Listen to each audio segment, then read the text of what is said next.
In today's video, I'm going to teach you how to download all files from OneDrive at once. So whether you're moving your documents to a different storage solution or just backing everything up for safekeeping, this guide will walk you through each step, ensuring you can download everything efficiently and without hassle. To begin, you'll need to sign in to your OneDrive account. Head over to OneDrive.live.com and enter your login credentials. Once you've successfully signed in, navigate to the folder where all your files are stored. This could be a primary folder with subdirectories or simply a folder where you've gathered all the documents you intend to download. When you have the folder open, you'll see all its contents listed, typically with little checkboxes beside each file icon. To select all the files in the directory, first click the small circle checkbox beside the first file you see. This action is merely to help activate the selection mode. Next, if you're on a Windows computer, press Ctrl+A on your keyboard. If you're on a Mac, the command is CMD+A.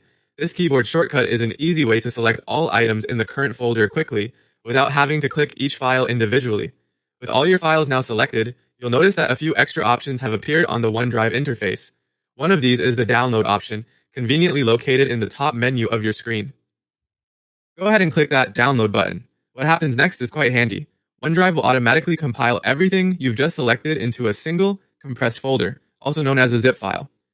This makes the process of downloading all your files at once not only possible, but incredibly convenient. Once the zipping process is complete, the compressed folder will begin downloading to your computer automatically. Depending on the number of files you're downloading and their respective sizes, this might take a bit of time, so be patient, have a cup of coffee, or keep working on something else while you wait. A final tip to keep in mind: once your files have successfully downloaded and you've opened the zip file, make sure everything you need is there. It's a good idea to extract the contents of the zip file to a location on your computer where you can easily access them later. Remember, organized file management will save you from headaches down the line. And there you have it, a concise guide on how to download all your OneDrive files at once. This method is not only straightforward, but also ensures that your data is safely transferred to your computer. If you found this video helpful, make sure to like and subscribe for more useful tips and tutorials. Thanks for watching, and see you in the next one.